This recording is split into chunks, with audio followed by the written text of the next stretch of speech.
வந்து போட்டோங்க. நீங்கள் வந்து டிஸ்கிரிப்ஷனில் பார்த்துக்கோங்க. ஏன்னா நாங்கள் ஃபஸ்ட் பார்ட் போடும்போது எரர் ஆகிடுச்சு. ஸோ நாங்கள் வந்து செகண்ட் பார்ட் போடுறோம். நீங்கள் ஃபஸ்ட் பார்ட்டை பார்த்துட்டு வந்து நீங்கள் செகண்ட் பார்ட் விளாண்டிங்கன்னா உங்களுக்கு கிளியராக புரியும் பாய்ஸ்.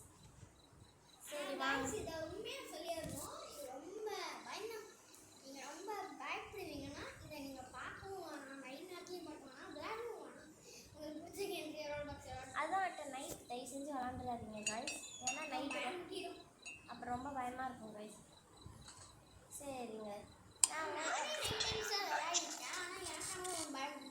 நான் ஆல்ரெடி இந்த இன்ஸ்ட்ரக்ஷன் வந்து உங்களுக்கு ஃபஸ்ட் பார்ட்டில் போட்டிருப்பேன் கைஸ், படிச்சுக்கோங்க. இன்றைக்கி வந்து 13 ஃப்ரைடே ஜூன். வாங்க இப்போ வந்து இன்றைக்கி ஃப்ரைடேன்றதுனால 2 மணிக்கு ஜாக்கிரதையாக இருக்கணும். ஏன்னா நான் ஃபஸ்ட் பார்ட்லேயே ஆல்ரெடி சொல்லியிருப்பேன் வந்து கார் வருன்றதுனால. ஸோ நம்ம வந்து கொஞ்சம் இதாக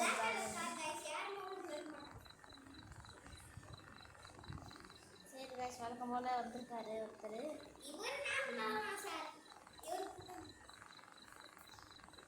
இவர் வந்து நார்மலாக இல்லையான்னு எங்களுக்கே தெரியல. இந்த மாதிரி தான் போகணும். வாங்க நைட் ஸ்டேஷனில் போடுவோம். வாங்க பார்ப்போம்.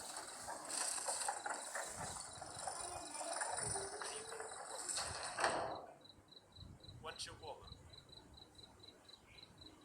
Regular 150. Any extras? No extras. Just make it fast. Got it. Now 150. ஆமாம் கைஸ், இவங்க வந்து நார்மல் தான். ஏன்னா வந்து இவங்க வந்து நார்மலாக எல்லாத்தையும் பேசுகிறாங்க, நார்மலாக இது பண்ணுறாங்க. ஸோ நம்ம இவங்களை நம்பி இது கொடுக்கலாம்.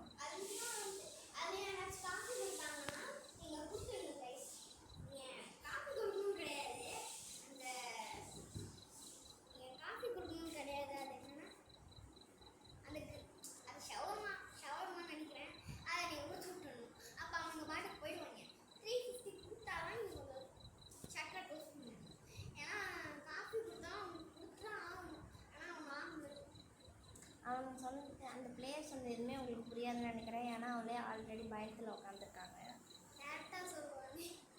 அதனால பிளேயருக்கு பதிலாக இப்போ நான் தாங்க விளாண்டுட்டு இருக்கேன். ஆமாம், இவங்கெல்லாம் பயமே இல்லாமல் இருக்காங்க. நான் ஏற்கனவே இந்த கேம் 3 டைம்ஸ் விளையாடிருக்கேன். ஆனால் இப்போ நான் விளாட்றது ஃபர்ஸ்ட் டைம். ஸோ வந்து சுவிட்ச் ஆன் பண்ணிக்கிறோம். இப்போ தான் வந்தவங்க சுவிட்ச் ஆன் பண்ணுறாங்க. கஸ்டமரே வந்தாச்சு. ஆமாம். ஓகே கைஸ், இவங்க நார்மல்ன்றதுனால நம்ம நார்மலாக சர்வ் பண்ணுறோம். ஆனால் அட் ஆல் டைம் எல்லா இதுவுமே நார்மலாக இருக்க மாட்டாங்க.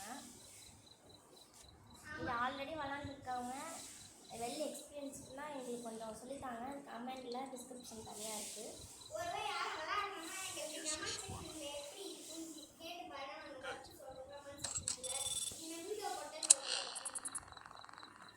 வாங்க கைஸ், இப்போ நம்ம கேமராவில் பார்ப்போம்.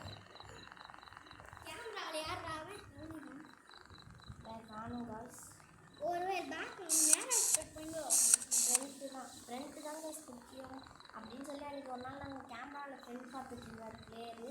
அப்போ பேக் சைட்லேருந்து ரன் மாரி வந்துச்சுங்க. ஆமாம் கைஸ், ஒருத்தர் பண்ணி இடிச்சுட்டு வந்தான். நான் பாட்டு ஷட்டர் தெரியாமல் க்ளோஸ் பண்ணிட்டேன். க்ளோஸ் பண்ணிட்டு கில்ல எடுத்து உள்ளேருந்து எடுத்துட்டான். எப்படி நான் பார்க்குறேன்.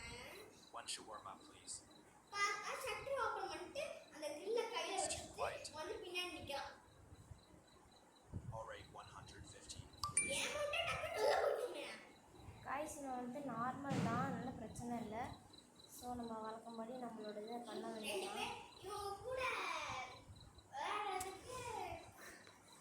ஆனால் காய்ஸ் இந்த கேம் விளாட்றதுக்கு கொஞ்சம் தைரியம் வேணும் தான்.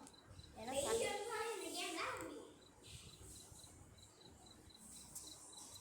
ஓகே, அப்புறம் வந்து உங்களுக்கு வேறு ஏதாவது கேம் விளாட்ணும், உங்களுக்கு எக்ஸ்பீரியன்ஸ் பண்ணி காட்டணுன்னா நீங்கள் மறக்காமல் கமெண்டில் அந்த கேம் சொல்லுங்கள், நாங்கள் விளையாடுறோம். ஒருவே நீங்களே விளாடணும்னு சொல்லிட்டு யூடியூப் நீங்கள் நிறைய கேம்ஸ் எடுத்து அதை சர்ச் பண்ணி பார்க்காதீங்க. அதை வராது. ஆனால் நானே அதை போட்டிருக்கோம். ஒரு பட்டன் ஒன்று போட்டிருக்கா. அது ரோல் பாக்ஸுங்கிற அர்த்தம். நீங்கள் ரோல் பாக்ஸ் ஏற்றணும். ஃபஸ்ட்டு ரோல் பாக்ஸ் ஏற்றி உள்ளுக்குள்ள எப்படி போகணும் அப்படின்னு நினச்சிங்கன்னா அந்த வீடியோ என்ன போட்டிருக்கோம். அது இப்போ இருந்துச்சுன்னா ஆன் பண்ணுங்க. இல்லைன்னா ஓகே கைஸ், நம்ம நம்மளுக்கு 2 கஸ்டமர் ஒழுங்காக வந்திருக்காங்க. ஆஹா, இப்போ வரும் இவனுங்களாம் இவனை பார்த்தா சரியில்லை கைஸ். இவன் சரியே கிடையாது சார். இவனுங்கெல்லாம் ஓப்பனாக பண்ணக்கூடாது. கைஸ் என் கையில் பாருங்கள் ஒரு நைஃப் மாரி டார்ச் அது நைஃப் கிடையாது, டார்ச் லைட். எல்லாம் பாருங்க. Torch light. இவன் தாங்க ஃபஸ்ட்டு ஃபஸ்ட் டைம் இவன் தாங்க வந்தான். இருந்தாலும் வந்து ஓப்பன் பண்ணுறது. இந்த மாதிரி வந்தால் பயப்படாதீங்க guys. சும்மா விளையாடுங்க, பயப்படாது. பார்த்ததுக்கு எனக்கு பயம் வந்துச்சு கைஸ். இந்த மாதிரி தான் கைஸ் தள்ளி விட்டுடுறாங்க நம்மள. ஆனால் கொஞ்சம் 3 டைம்ஸ் விளையாண்டோம். நாங்கள் ஏற்கனவே 3 டைம்ஸ் விளையாண்டதுனால எங்களுக்கு பயம் இல்லை. அதுவும் நான் தாங்க ஃபஸ்ட் டைம் விளாட்றேன். இவன் முன்னாடியே விளாண்டுறதுனால பயப்பட மாட்டேங்கிறான். ஸோ ஆமாம், இது சும்மா தான் வருது. சில டைம் மேலேருந்து வந்து எடி குடிக்கும். சில டைம் தெரியுமா உங்களுக்கு? மேலே சீலிங்கில் எதுவும் இல்லைன்னு நினைக்கிறேன் கைஸ். சீலிங்லேருந்து எடி குடிக்கும் சைஸ்க்காக டைமு. விளையாடும் போது இவங்க சும்மா பார்க்க மட்டும்தான் செஞ்சுருக்காங்க. அதனால தான் தெரியும். சரி கைஸ், இப்போ வந்து எதுவும் இல்லை. எனக்கு வர பின்னாடி வழியாக வந்துடுவாங்களான்னு ரொம்ப பயமாக இருக்குது கைஸ். அது ஏன்னா கலோனியல் வந்து பின்னாடி வழியாக வந்துடுறாங்க. அதனால் பயமாக இருக்குது. இவன் பின்னாடி வழியாக வந்துடுவான்னு இன்னும் பயமாக இருக்குது.